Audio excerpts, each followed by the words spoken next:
She handed over a single dollar bill. That was the whole transaction. $1, a signature, and she owned a house that a fire department was planning to burn to the ground. No catch. No camera crew staged behind her. No brand paying for the moment.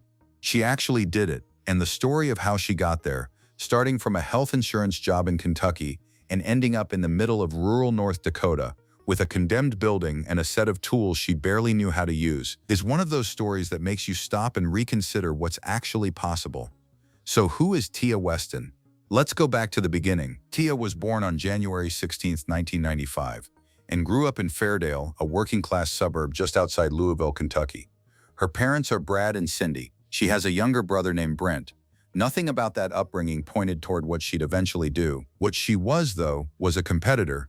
At Fairdale High School, she was the 800-meter state champion in Kentucky, 2013, her senior year.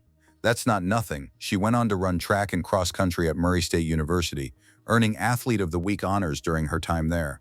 The point isn't the medals, it's the mindset. The kind of person who runs until her lungs give out has a different relationship with discomfort than most people do. That detail matters later. After college, she came back to Louisville and took a job in health insurance. Steady work. She bought a house. Life was moving along the way it's supposed to.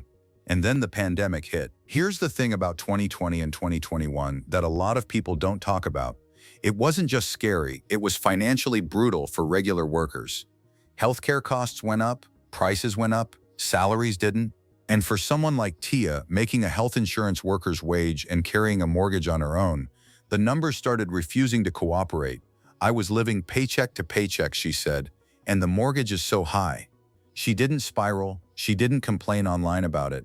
She sold the house, made a profit on it, and made a decision that genuinely baffled most people in her life. She packed up and moved to rural North Dakota, not a new city, not a bigger market, a state that loses population every single year, full of small towns that are quietly hollowing out, where housing prices look like typos compared to anywhere else in the country. People thought she'd lost the plot. She thought she'd finally found it. The thing about rural America that the housing market conversations always miss is this. Those empty houses don't disappear. They sit there. Owners age out of them. Towns shrink away from them. Properties that would list for $400,000 in almost any city get priced at $60,000 in a small Midwestern town because nobody's competing for them. Tia bought one of those houses, $60,000. She went in with no construction experience, no contractor's license, just a willingness to figure it out and a network of friends and family willing to show her things. She renovated it, sold it, walked away with a $30,000 profit on top of what she paid. 2 houses sold. 2 times she came out ahead. She was building something and she could feel it, the edges of a life that actually made sense. She went looking for house number 3. The first place she found fell through. Bad foundations, not worth touching. But the seller, the same man she'd been talking to about that property, mentioned something almost as an afterthought. There was another house. One that had been sitting empty for over 30 years, used basically as a storage unit for most of that time. His childhood home. He'd grown up there, couldn't bring himself to sell it properly. But the building had deteriorated past the point where he could ignore it. The structure was so far gone that the local fire department had flagged it for a training exercise.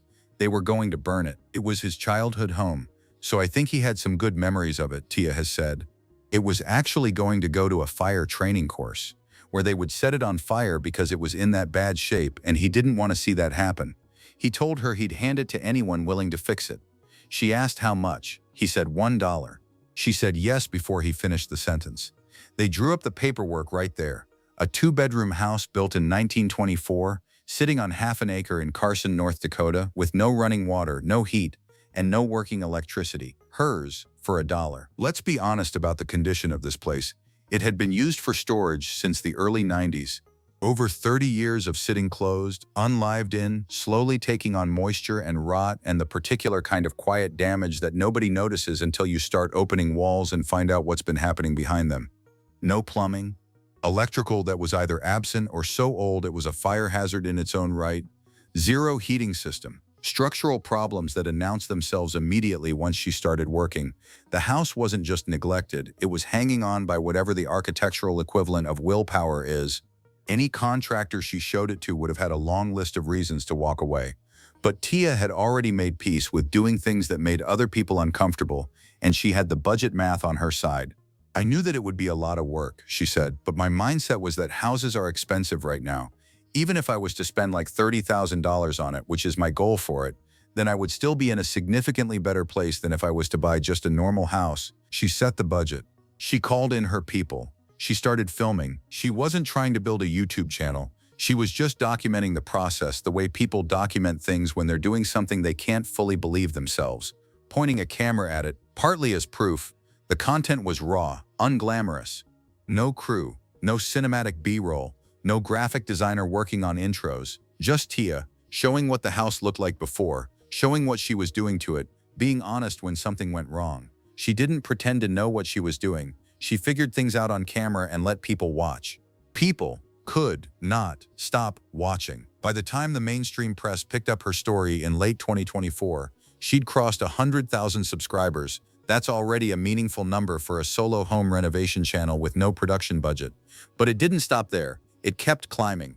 Over 500,000 subscribers on YouTube, more than 1 million likes on Facebook, 354,000 on Instagram, 279,000 on TikTok with nearly 4 million total video likes. That's not algorithm luck, that's a nerve being struck. Young Americans are being priced out of buying homes at a rate that has no real precedent. The median home price has moved so far beyond what a median salary can support that an entire generation has quietly started treating homeownership as something that happens to other people.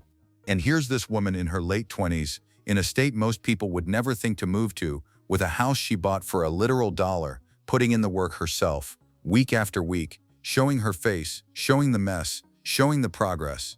One comment in her section stopped a lot of people. A viewer wrote in to say they just turned 74 years old and that Tia was doing what they had dreamed of doing their entire adult life. Read that again. A 74-year-old found a 29-year-old's renovation channel and felt seen. That's the kind of resonance you can't manufacture. The main floor took 37 weeks. That's close to a full year of Sundays, early mornings, evenings after dark, every spare hour she had. Plumbing run through walls that hadn't seen a pipe in decades. Electrical brought up to code from nothing. Windows replaced. Flooring ripped out and laid fresh. Walls stripped and rebuilt. The kind of work that breaks people who do it professionally, done by a woman who 2 years earlier was processing health insurance claims in Louisville. She held the budget near $30,000. The house stayed standing. More than standing. It started looking like a home. She's talked about wanting to paint it in warm greens and burnt oranges. Something cozy. Something that feels intentional. After years of her life feeling like it was moving sideways, this was the first place she'd ever had total control over. Every choice, every material, every corner exactly how she wanted it. And it's not finished. The basement still needs work. The exterior hasn't been touched yet. Half an acre of land is waiting to become a garden. She's also built out a whole separate side of her channel. Van life content, camping trips in her Buick Enclave with a pull-out kitchen she built herself. 2 worlds, same person. Every Sunday at 8 a.m. Mountain Time, a new video goes up, without fail. There's a version of Tia Weston's story that people try to flatten into a simple real estate tip. Find a cheap house, put in the work, come out ahead, copy the formula. But that version misses almost everything that makes her interesting. She grew up in a working-class suburb. She ran herself into the ground on a track to get a college scholarship. She took a job that paid the bills and watched, slowly, as the bills won anyway. She left somewhere familiar and went somewhere hard because the math demanded it. She bought a house that was scheduled for demolition because somebody who'd grown up there couldn't stand to see it burned. None of that is a formula. It's a series of decisions made by someone who kept choosing forward when backward was easier. The audience that found her understood that. They didn't show up because they wanted tips on electrical wiring. They showed up because someone was finally showing them what it looks like to look at an impossible set of circumstances and refuse to be defeated by them.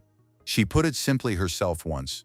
The more I work on it, the more I realize that would have been such a loss because the house has so much character and it's just a beautiful home. A state champion runner from Fairdale, Kentucky bought a condemned house in North Dakota for $1. And the whole world stopped to watch. Something about that story says everything about this particular moment in time, and it's still being written.